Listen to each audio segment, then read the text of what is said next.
ಜ್ಯೋತಿ ಮುಟ್ಟಿದ ಬತ್ತಿಯಲ್ಲ ಜ್ಯೋತಿ ಅಪ್ಪುವಯ್ಯ, ಪ್ರಸಾದವ ಮುಟ್ಟಿದ ಪದಾರ್ಥಗಳೆಲ್ಲ ಪ್ರಸಾದ ಒಪ್ಪುವಯ್ಯ,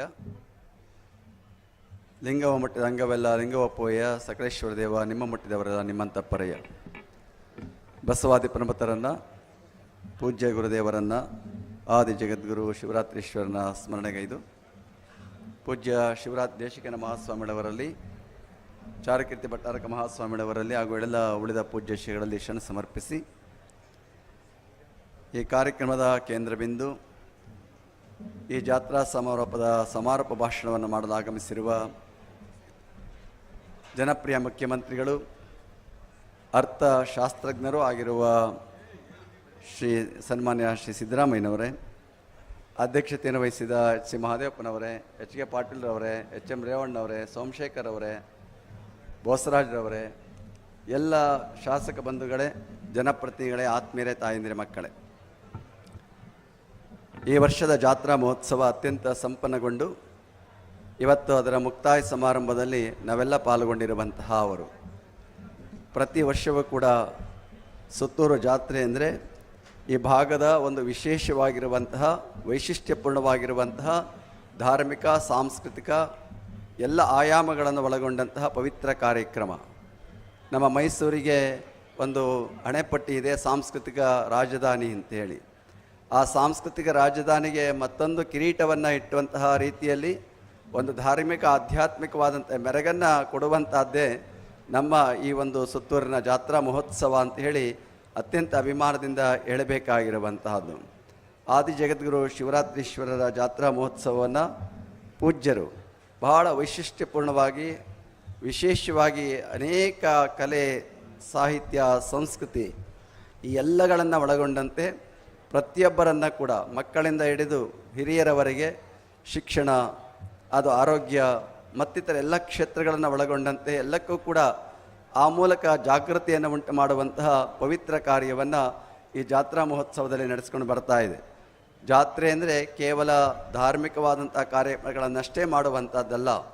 ಜಾತ್ರೆಗಳು ಯಾವತ್ತೂ ಕೂಡ ಜನರನ್ನು ಒಗ್ಗೂಡಿಸುವಂತಹ, ಅವರಲ್ಲಿ ಭಕ್ತಿ ಮತ್ತು ಅರ್ಚನಾ ಭಾವನೆಗಳನ್ನು ಬೆಳೆಸುವುದರ ಜೊತೆಗೆ ಎಲ್ಲ ಜನಗಳಲ್ಲಿ ಒಂದು ಸಾಮರಸ್ಯ ಮತ್ತು ಶಾಂತಿಯನ್ನು ಉಂಟು ಮಾಡುವಂತಹದ್ದು ಜಾತ್ರೆಗಳ ಅತ್ಯಂತ ಮುಖ್ಯವಾಗಿರುವಂತಹ ಉದ್ದೇಶ ಆಗಿರುವಂತಹದ್ದು. ಇಲ್ಲಿ ಮಾತನಾಡುತ್ತಾ ಹೇಳಿದರು, ನಮ್ಮ ಭಾರತದ ಸಂವಿಧಾನ ನಮ್ಮೆಲ್ಲರನ್ನ ಒಗ್ಗೂಡಿಸಿ ಎನ್ನುವಂತಹ ಮಾತನ್ನು ಎಲ್ಲರೂ ಕೂಡ ಒಟ್ಟುಕೊಳ್ಬೇಕಾಗಿರುವಂತಹದ್ದು.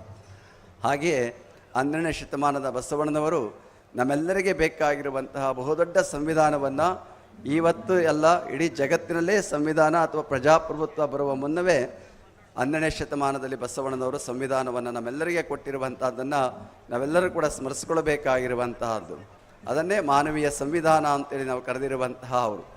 ಒಬ್ಬ ಸುಪ್ರೀಂ ಕೋರ್ಟ್ ಜಡ್ಜ್ ಹೇಳ್ತಾ ಇದ್ದರು, ಇವತ್ತೇನಾದರೂ ಬಸವಣ್ಣನವರು ಸಂವಿಧಾನದಲ್ಲಿಲ್ಲದೆ ಹೋದರೆ ಆ ಸಂವಿಧಾನ ಅಪೂರ್ಣ ಅನ್ನುವಂತಹ ಮಾತನ್ನು ಅವರು ಹೇಳ್ತಾ ಇದ್ದರು. ಮಹದೇವಪ್ಪನವರು ಆ ಸಂವಿಧಾನವನ್ನು ಕುರಿತು ಬಹಳ ಅರ್ಥಪೂರ್ಣವಾಗಿ ನಮ್ಮೆಲ್ಲರಿಗೂ ತಿಳಿಸಿರುವಂತಹ ಅವರು. ನಾವು ಯಾರೇ ಆಗಲಿ, ಎಂಥವರೇ ಆಗಿರಲಿ, ಎಲ್ಲೇ ಇರಲಿ, ನಾವೆಲ್ಲರೂ ಭಾರತೀಯ ಪ್ರಜ್ಞೆಯನ್ನು ಬೆಳೆಸ್ಕೊಳ್ಬೇಕು ಅಂತಂದರೆ ಸಂವಿಧಾನದ ಆಶಯಗಳಂತೆ ನಾವೆಲ್ಲರೂ ಕೂಡ ನಡ್ಕೊಳ್ಬೇಕಾಗಿರುವಂತಹದ್ದು. ಪ್ರತಿಯೊಬ್ಬ ಭಾರತೀಯನೂ ಕೂಡ ಸಂವಿಧಾನದ ಘನತೆ, ಮಹತ್ವವನ್ನು ಹೆಚ್ಚಿಸುವಂಥರ ಜೊತೆಗೆ ರಾಷ್ಟ್ರ ಲಾಂಛನಗಳನ್ನು ಕೂಡ ಗೌರವಿಸುವಂತಹ ಮನೋಭಾವವನ್ನು ಇಟ್ಟುಕೊಳ್ಳಬೇಕು. ಆ ಹಿನ್ನೆಲೆಯಲ್ಲಿ ನೋಡಿದಾಗ ಬಸವಾದಿ ಶರಣರು 12ನೇ ಶತಮಾನದಲ್ಲಿ ನಮಗೆ ಬದುಕಿನ ಎಲ್ಲ ಸಂವಿಧಾನವನ್ನು ಕಲಿಸಿಕೊಟ್ಟು ಹೋಗಿರುವಂತಹ ಅವರು. ಒಬ್ಬ ಮನುಷ್ಯನಾಗಿ ಬದುಕಲಿಕ್ಕೆ ಬೇಕಾಗಿರುವಂತಹ ಎಲ್ಲವನ್ನೂ ಕೂಡ ನಮಗೆ ಕಲಿಸಿ ಮನುಷ್ಯನನ್ನು ಮಹಾದೇವನನ್ನಾಗಿ ಮಾಡುವಂತಹ, ಪ್ರತಿಯೊಬ್ಬರಲ್ಲಿಯೂ ಕೂಡ ಮಾನವೀಯತೆಯ ಗುಣಗಳನ್ನು ಬೆಳೆಸುವಂತಹ ಪವಿತ್ರ ಗುಣಗಳನ್ನು ಬಿತ್ತಿದಂತಹ ಅವರು 12ನೇ ಶತಮಾನದ ಬಸವಾದಿ ಶರಣರು.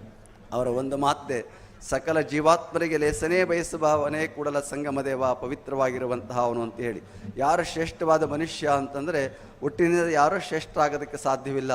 ಆದರೆ ಯಾರಲ್ಲಿ ಉತ್ತಮ ಗುಣಗಳನ್ನು ಇಟ್ಕೊಳ್ತಾನೆ ಅವನು ಉತ್ತಮ ವ್ಯಕ್ತಿ ಆಗೋದಕ್ಕೆ ಸಾಧ್ಯ ಆಗುವಂತಹದ್ದು. ಅದನ್ನೇ ಇವ ನಮ್ಮವನೆಂದೆನಿಸಯ್ಯ, ಕೂಡಲ ಸಂಗಮದೇವ ನಿಮ್ಮ ಮನೆಯ ಮಗನೆಂದೆನಿಸಯ್ಯ ಅನ್ನುವಂತಹ ಮಾತನ್ನು ಬಸವಾದಿ ಶರಣರು ನಮ್ಮೆಲ್ಲರಿಗೂ ಕೊಟ್ಟಿರುವಂತಹ ಅವರು. ಇವತ್ತು ನಮಗೆ ಬೇಕಾಗಿರುವಂತಹ ಕಾಯಿಕ, ದಾಸೋಹ ಪ್ರಜ್ಞೆ ಇರಬಹುದು, ಅವೆಲ್ಲವನ್ನು ಕೂಡ ಜಾಗೃತಗೊಳಿಸುವಂಥ ಪವಿತ್ರ ಕಾರ್ಯ 12ನೇ ಶತಮಾನದಲ್ಲಿ ನಡ್ಕೊಂಡು ಬಂದಿರುವಂತಹದ್ದು.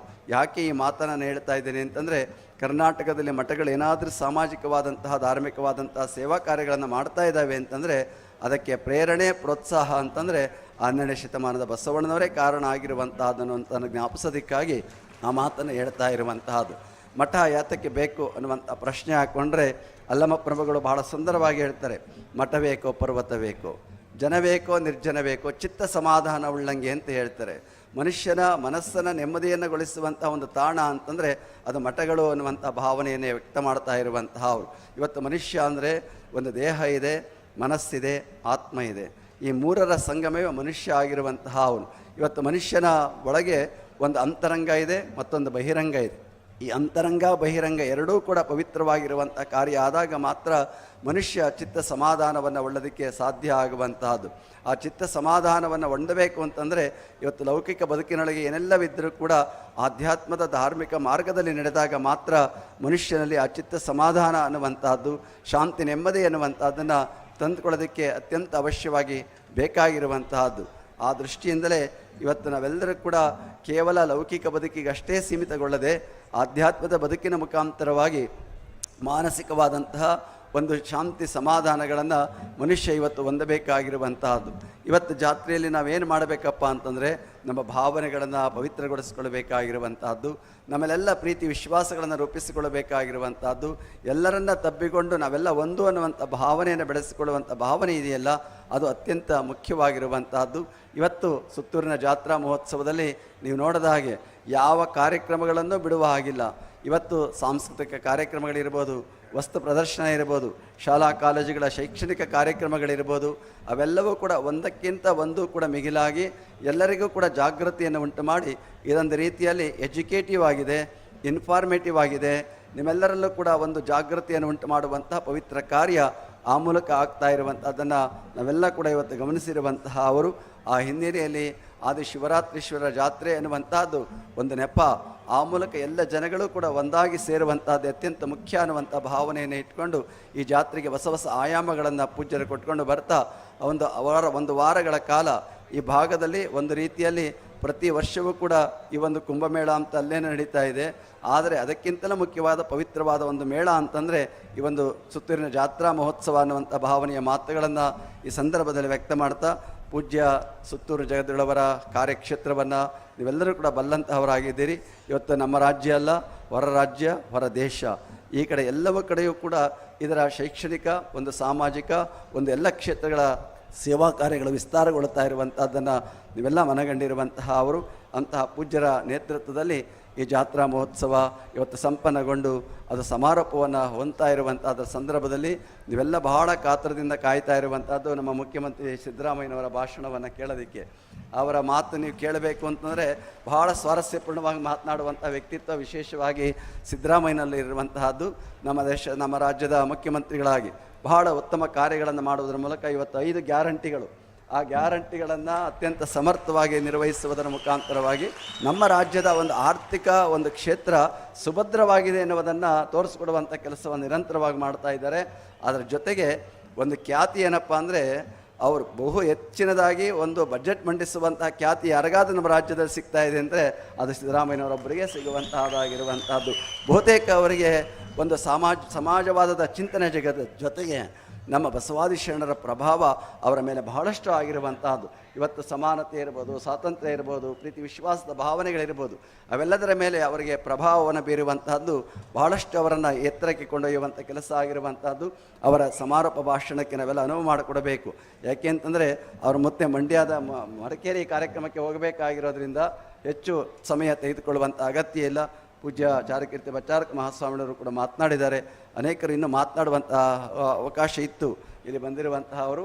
ಆದರೂ ಕೂಡ ಮುಖ್ಯಮಂತ್ರಿಗಳು ಮುಂದಿನ ಕಾರ್ಯಕ್ರಮಗಳಿಗೆ ಹೋಗಬೇಕಾಗಿರೋದ್ರಿಂದ ಅವರ ಮಾತುಗಳಿಗೆ ಅನುವು ಮಾಡಿಕೊಡಬೇಕಾಗಿರುವಂಥದ್ದು ಅಂತ ಭಾವಿಸಿ ಅವರ ಮಾತುಗಳಿಗೆ ನಾವೆಲ್ಲ ಕಿವಿಯಾಗೋಣ ಅಂತ ಹೇಳ್ತಾ ನಿಮ್ಮೆಲ್ಲರಿಗೂ ಶುಭವನ್ನು ಕೋರಿ ನನ್ನ ಮಾತನ್ನು ಮುಗಿಸ್ತೀನಿ. ಜಗದ್ಗುರು ಮಹಾಸನ್ನಿಧಿಯವರಿಂದ ಗೌರವ. ಸರ್ವ ಜೀವಾದಯಾಪರತೆಯುಳ್ಳವರಾಗಿ ವಿದ್ಯೆಯಲ್ಲಿ ಒಲವು ವಿದ್ವಾಂಸರಲ್ಲಿ ಒಲವುಳ್ಳವರಾಗಿರುವಂತಹ ಸಿದ್ಧಗಂಗೆಯ ಪರಮ ಪೂಜ್ಯರಿಗೆ ಸುತ್ತೂರು ಮಠದ ಪರಮ ಪೂಜ್ಯರಿಂದ ಗೌರವ.